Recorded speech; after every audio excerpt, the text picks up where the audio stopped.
Hello, guys. Welcome once again in the University of Childhood.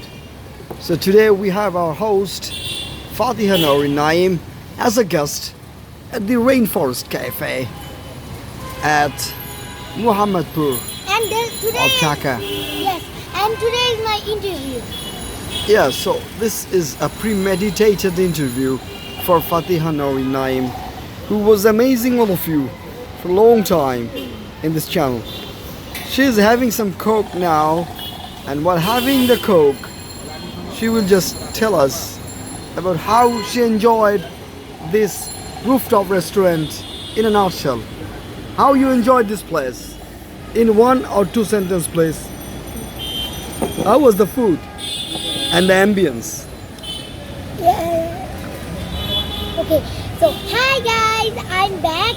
So I am Fatihah, and I think you guys are great.